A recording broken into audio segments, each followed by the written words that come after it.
Hello guys, hello, this is for Capricorn. Alright Capricorn, welcome dito sa aking channel, Kapalaran 888. Welcome.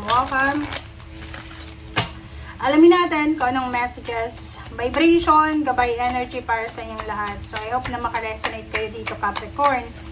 This is first week of July. So meron pang from June 29 hanggang July 5. Okay, Isha, Monk, or none. Okay guys, so ito ay para doon sa mga Capricorn na nasa Asian countries. Sinasabi ng baraha or pwedeng nasa ibang bansa kayo or nasa Pilipinas. Ngayong linggong ito, posibleng kayo ay makakatagpo ng isang pare, ng isang madre, ng isang religious person, Capricorn, na posibleng magiging parang symbolistic. Okay? Like ganito yung pangyayari. Possible Capricorn na may mga kaguluhan ka sa isip mo. Confused ka. And then naghahanap ka ng sign or kung ano pa man. So, posibleng yun. Posibleng makatagpo ka ng isang tao, like matre, pare, na posibleng magiging sagot sa sign na hinahanap mo. Alam mo ganito yun. I have my experience about that. Meron ako dating problema. As in, problema talaga. Yung pagdating ko sa simbahan, hindi ko alam. Hindi ko naman, kumbaga, plano na umiyak doon sa simbahan na yon. Okay? Yung parang ang pakiramdam ko dati, mag-isa lang ako sa mundo. Like, okay, I have my family, pero pakiramdam ko mag-isa lang ako. So, ang ginawa ko, instead na magmukmuk ako sa bahay namin, pumunta ako ng church, mag-pray, parang ganun. Kasi I think Quaresma yun. So, ganun. And pagpasok ko doon, walang mga tao kasi nasa labas. Kasi, hindi ata Quaresma yun Mayo ata yun, yung may Santa Cruzan, ganun. Tapos, pumasok ako doon. Pagpasok ko, syempre, umiyak ako. Kasi hindi ko alam nung nag-pray na ako, biglang tumulo yung luha ko, tapos humagulgol ako. Parang gano'n, hindi ko alam. Basta linabas ko lahat. Kasi feeling ko mag-isa lang ako doon Tapos hindi ko alam.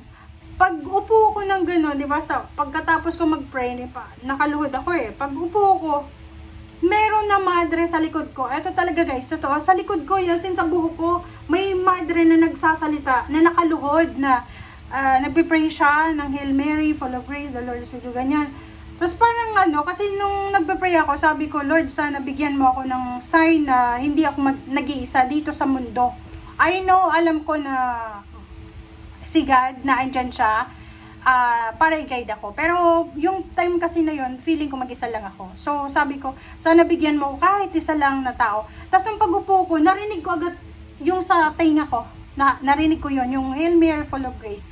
And galing yun sa madre. Pag ganun ko, pag lingon ko, nasa tenga ko talaga yung bibig ng madre. Tapos mayroon siyang pamaypay. Tapos pinapaypayan niya ako. Siguro nakita niya akong umiyak.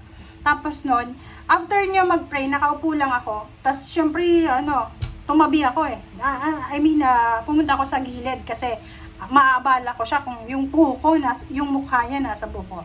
So yun, after nun, aalis na sana ako biglang umupo yung madre. Sinabi niya sa akin, do you have problem? Sabi ko, oh, may problem ako. Tapos tumabi siya sa akin. Yun, kinausap niya ako. And that was the time na talagang 101% na immediate yung response ni God. Na yun, pag humingi ka talaga ng sign, may darating na sign. Okay? Parang ito sa'yo. If ever lang, ngayong linggong ito, may mga confusion ka sa buhay. Yun, pumunta ka ng simbahan or mag-pray ka, hingi ka ng sign. Kasi yun yung, yun yung communication natin sa God. Yung sign na yan. Kasi minsan, di ba, nakakalimutan natin. Mga synchronicities, signs, symbol, synchronicities. Talagang proven yan, guys. Okay? Pasensya na, napakwento na naman ako.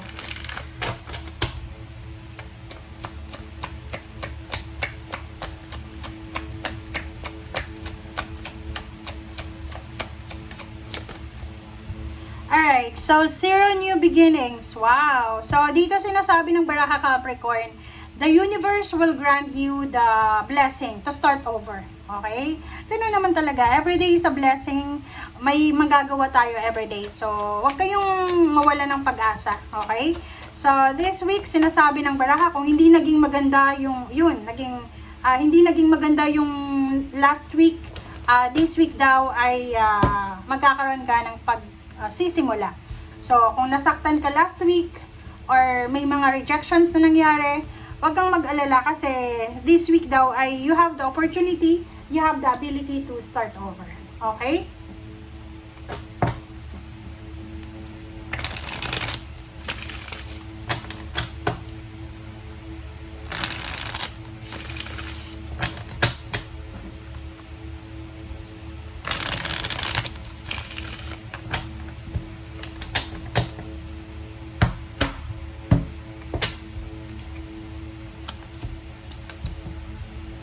Okay, so first two cards natin, Page of Cups and Queen of Swords. Isang tao, maybe water sign, Pisces, Scorpion, Cancer, or Earth signs, Gemini, Libra, and Aquarius. Itong dalawang taong ito ay posibleng mag-offer sila sa'yo ng support, ng emotional support, financial, spiritual support. Para maka-move on ka para sa future mo. Okay, there's a good news coming para sa'yo. Isang happy celebration, family celebration, ang posibleng isi-celebrate mo.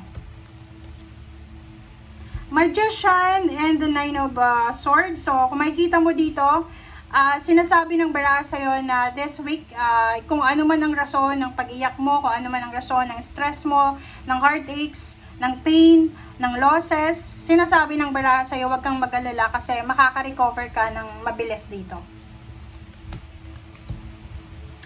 Nakikita ko sa'yo dito, may iba na posibleng makaranas ng unexpected travel, relocation, movement, may posibleng salary increase, higher position, may promotion na mangyayari dito. Okay, so sinasabi ng Baraha sa'yo dito, kung ano man daw na pinagdadaanan mong pain, heartaches, and losses, kailangan mo daw na magpasensya kasi ganun talagang buhay eh. Ganun talagang buhay, may ups and downs. So, makakaranas ka ng kasayahan, kaligayahan, kalungkutan, and hindi naman yan magtatagal. Okay, so yun, ang nakikita ko sa'yo dito, ang problema mo is parang hindi ka makagalaw, hindi ka makapagdesisyon, Capricorn, kasi wala kang pera, wala kang ipon. So, like for example, gusto mong lumipat ng tirahan, lumipat ng trabaho, pero wala kang pera. Gusto mong umalis, pero wala kang pera, parang ganon. So, yun ang nakikita ko ngayong linggo sa'yo. But there's an opportunity na pwede kang magsimula. Kailangan mo lang dito ng discernment and at the same time, ng action, ng decision making. Okay? Thank you guys. Bye!